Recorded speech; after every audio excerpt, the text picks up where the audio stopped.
भक्तों, आज आपको श्रीमद्देवी भागवत षष्ठ स्कंद में अधो पंचो विश्व अध्याय पांडु और विदुर की जन्म की कथा। पांडु का जन्म, पांडु की मृत्यु, द्रौपदी स्वयंवर, राजसूय, कपटधूत तथा वनवास और ब्याहसी के मोह का वर्णन, यह कथा आज आपको श्रीमद्देवी भागवत से सुना रहा हूँ। आप इसको ध्यान पर सुनाए और इस चैनल को लाइक सब्सक्राइब जरूर करें। सुनिए। ब्याहसी बोली, मेरी वह बात सुनकर वह सब राजकुमारी सत्यवती चकित हो गई और पुत्र के लिए अत्यंत व्यग्र होकर मुझसे कहने लगी, हे पुत्र, काशीराज की श्रेष्ठ पुत्री बधु अंबालिका विचित्र विधि की भार्या है, जो विधवा तथा पति शोक से संतप्त है। वह सभी शुभ लक्षणों से संपन्न और रूप तथा यौवन से युक्त है। तुम उसके साथ सत्सर्ग करके पीरी पुत्र उत्पन्न करो। नेत्रहीन को राजा बनने का अधिकार नहीं हो सकता, इसीलिए ही मानत, मेरी बात मानकर तुम उस राजपुत्री से एक मनोहर पुत्र उत्पन्न करो। हे मुनि, तब मैं माता जी के ऐसा कहने पर वहीं हस्तिनापुर में ठहर गया और जब सुंदर केश पाश वाली काशीराज की पुत्री अंबालिका का ऋतुमती हुई तो अपनी सास के कहने पर वह एकांत शयन कक्ष में लज्जित होती मेरे पास आई। वहां मुझे जटाधारी, इंद्र निगढ़ी तथा सिंगार रस से अनिमित तपस्वी को देखकर उसके मुख पर पसीना आ गया, शरीर पीला पड़ गया और उसका मन बहुत खिन्न हो गया।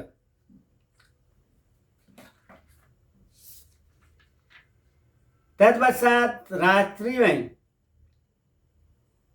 संपर्क के लिए आई हुई उस सुंदरी को अपने पास में बैठी देकर मैं कुपित हो गया और रोषपूर्वक बोला, सुमति, मुझे देखकर यदि तुम अभिमान से पीली पड़ गई हो तो तुम्हारा पुत्र भी पीत वर्ण का होगा। ऐसा कहकर मैं उस अंबालिका के साथ रात भर वहीं रहा और फिर माता से आज्ञा लेकर अपने आश्रम के लिए परिस्थित हो गया। तदनंतर समय आने पर उन दोनों की अंधे तथा पांडुवर्ण के दो पुत्र उत्पन्न किए। वे दोनों धृतराष्ट्र तथा पांडु नाम से प्रसिद्ध हुए। उन दोनों राजकुमारों को इस प्रकार का देखकर मेरी माता खिन्नमनस्क हो गई। तत्पश्चात एक वर्ष के अंदर मुझे बुलाकर उन्होंने कहा, हे देवपायन, इस प्रकार के दोनों पुत्र राज्य करने के योग्य नहीं हैं। अतएव तुम एक अन्य मनोहर पुत्र उत्पन्न करो जो मुझे अत्यंत प्रिय हो। वैसा ही होगा। मेरे इस प्रकार कहने पर माता अत्यंत प्रसन्न हो गई। इसके बाद ऋतुकाल आने पर माता ने पुत्र हेतु अंबिका से प्रार्थना की, हे पुत्री, हे सुमुखी, व्यास के साथ समागम करके तुम कुरुवंश चलाने वाला तथा राज्य करने योग्य एक आदित्य पुत्र उत्पन्न करो। उस समय लज्जा से युक्त वधु अंबिका ने कुछ भी नहीं कहा और मैं माता की वह बात मानकर रात में शयनागार में चला गया। तत्पश्चात अंबिका ने विस्तृत बीवी की रूप यौन संपन्न दासी को सुंदर आभूषण तथा वस्त्र पहनाकर मेरे पास भेज दिया। शरीर पर चंदन लगाए, फूल की मालाओं से विभूषित तथा सुंदर केशों वाली वह सुंदरी हंस की भांति मंद मंद चलती हुई बड़े हाव भाव से मेरे पास आई। मुझे पलंग पर बैठाकर वह भी प्रेम पूर्वक मेरे पास बैठ गई। हे मुनि, उसके इस प्रेमपूर्ण हाव भाव से मैं अत्यंत प्रसन्न हुआ।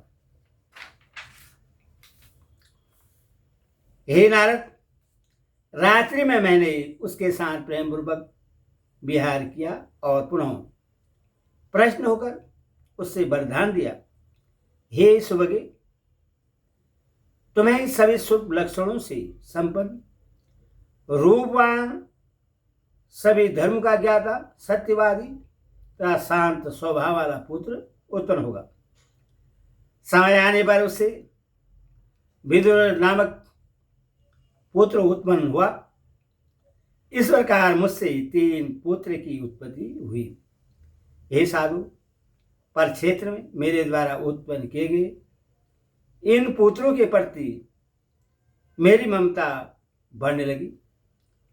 उन 3 पुत्रों को अत्यंत बलवान तथा वीरवान देखकर मैं अपने शोक के एकमात्र कारण सुख संबंधी वियोग को भूल गया।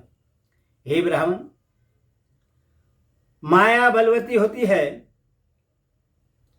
आत्मज्ञान से रहित पुरुषों के लिए यह अत्यंत दुस्तज्य है। रूपहीन तथा आलस्य रहित वह माया ज्ञानियों को भी मोहित कर देती है।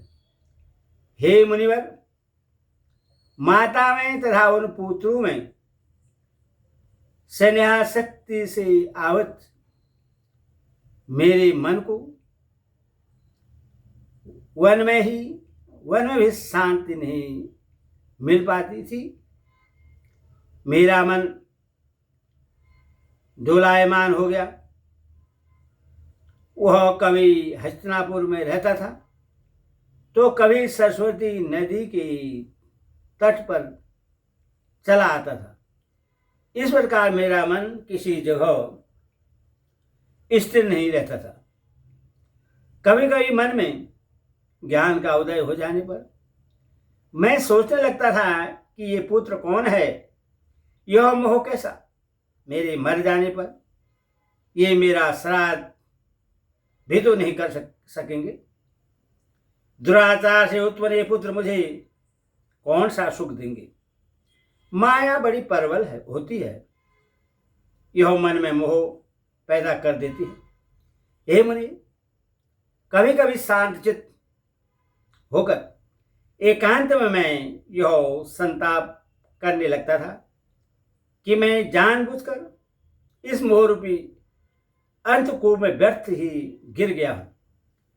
भीष्म की सम्मति से जब बलवान पांडु को राज्य प्राप्त हुआ, उस समय मेरा मन इस बात से बहुत प्रसन्न हुआ कि मेरा पुत्र राज सिंहासन पर बैठा है। तत्पश्चात सुंदर रूप वाली कुंती तथा मांद्री उनकी 2 भारियां हुई। उनमें कुंती महाराज सुरसेन की पुत्री थी और दूसरी रानी मांद्री मंद्र देश के राजा की कन्या थी। ब्राह्मण से शाप प्राप्त करके राजा पांडु अत्यंत दुखित हुए और वे राज्य का परित्याग करके अपनी दोनों रानियों के साथ वन चले गए। अपने पुत्र को वन में स्थिर सुनकर मुझे महान शोक हुआ। मैं वहां पहुंच गया जहां वे अपनी दोनों पत्नियों के साथ रह रहे थे। वन में उन पांडवों को सांत्वना देकर मैं पुनः हस्तिनापुर आ गया और वहां धृतराष्ट्र के साथ बातचीत करके सरस्वती नदी के तट पर पुनः चला गया। वन में अपने आश्रम में उन्होंने धर्म, वायु, इंद्र तथा दोनों अश्विनी कुमारों से 5 क्षेत्रज्ञ पुत्रों को 5 पांडवों के रूप में उत्पन्न कराया। धर्म, वायु तथा इंद्र से उत्पन्न हुए युधिष्ठिर, भीमसेन तथा अर्जुन ये कुंती पुत्र कहे गए हैं। इसरो और नकुल तथा सहदेव ये दोनों मांद्री के पुत्र हुए। एक दिन महाराज पांडु एकांत में मांद्री का आलिंगन करके पूर्व शाप के कारण मृत्यु को प्राप्त हो गए। तत्पश्चात मुनियों ने उनका दाह संस्कार किया और मांद्री सती होकर पति के साथ प्रज्वलित अग्नि में प्रविष्ट हो गई और पुत्रों से युक्त कुंती वही स्थित रह गई। तत्पश्चात मुनि लोग पति विहीन उस दुखित सुरसेन पुत्री कुंती को उसके पुत्रों सहित हस्तिनापुर ले आए और उससे भीष्म तथा महात्मा विदुर को सौंप दिया। यह सुनकर मैं उन पांडु पुत्रों के कारण सुख दुख से पीड़ित हो गया। पांडवों के ये पुत्र हैं ऐसा सोचकर भीष्म, मतिमान विदुर तथा धृतराष्ट्र प्रेम पूर्वक उनका पालन पोषण करने लगे। धृतराष्ट्र ने दुर्योधन आदि जो क्रूर हृदय वाले पुत्र थे वे एक समूह बनाकर उनका घोर विरोध करने लगे। तत्पश्चात द्रोणाचार्य वहां आए और भीष्म ने उनका सम्मान किया। उन्होंने पुत्रों को धनुविद्या की शिक्षा देने के लिए उन्हें उसी पूर्व में रख लिया। कुंती ने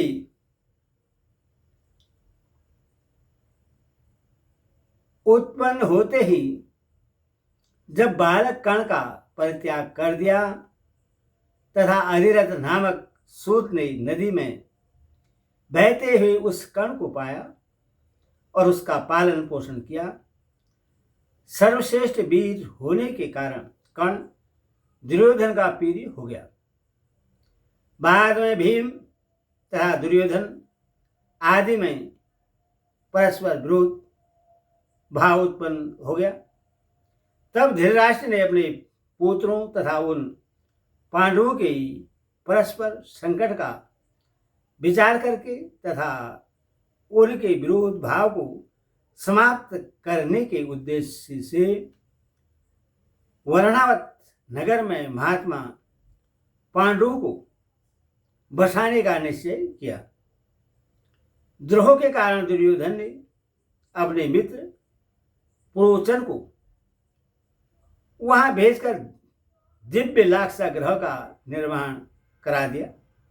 हे मुनिश्रेष्ठ, तत्पश्चात कुंती सहित उन पांडवों के उस लाक्षा ग्रह में दग्ध हो जाने का समाचार सुनकर उनके प्रति पौत्र भाव होने के कारण मैं दुख के सागर में डूब गया और उस निर्जन वन में उन्हें दिन रात खोजता हुआ अति शोक संतप्त रहता था।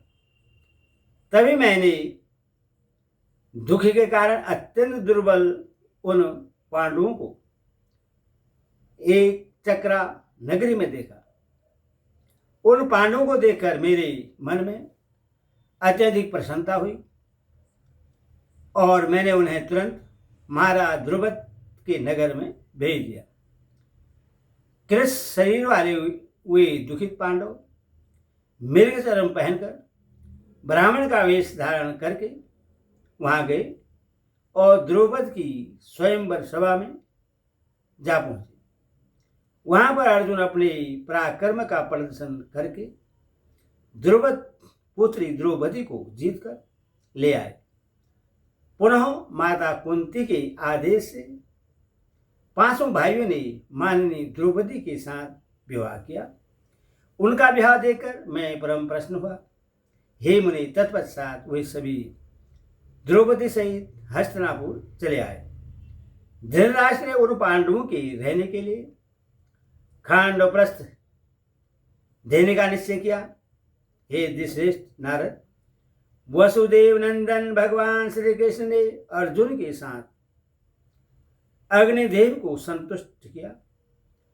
पांडवों ने जब राजस्व यज्ञ किया तब मैं बहुत प्रसन्न हुआ। उन पांडवों का वैभव तथा मय दानव द्वारा निर्मित की गई सभा को देखकर दुर्योधन अत्यंत दुखित हुआ और उसने धूर्त क्रीड़ा की योजना बनाई। शकुनी कपटपूर्ण धूत में अति निपुण था तथा धर्मराज युधिष्ठिर पासे के खेल से अनभिज्ञ थे। अतएव दुर्योधन ने धूत क्रीड़ा के माध्यम से पांडवों का संपूर्ण राज्य तथा धन छीन लिया तथा द्रौपदी को भी अपमानित किया। दुर्योधन ने द्रौपदी सहित पांचों पांडवों को 12 वर्ष की अवधि तक वन में निवास करने के लिए निर्वासित कर दिया। इससे मुझे बहुत दुख हुआ। हे नारद, इस प्रकार सनातन धर्म को जानते हुए भी मैं सुख तथा दुख से पूर्ण इस संसार में भ्रम से ही बंधन में पड़ा हूं। मैं कौन हूं? ये किसके पुत्र हैं? यह किसकी माता है? और सुख क्या है जिसमें मेरा मन मोहित होकर दिन रात इन्हीं के भ्रमण करता रहता है। मैं क्या करूं, कहां जाऊं? किसी प्रकार से भी मुझे संतोष नहीं मिलता। दुलायमान मेरा चंचल मन स्थिर नहीं हो पा रहा है। हे मुनिश्रेष्ठ, आप सर्वज्ञ हैं, अतएव मेरे संदेह का निवारण कीजिए। आप कोई ऐसा उपाय कीजिए जिससे मैं संताप रहित होकर सुखी हो जाऊं। बोल भगवती माता की जय।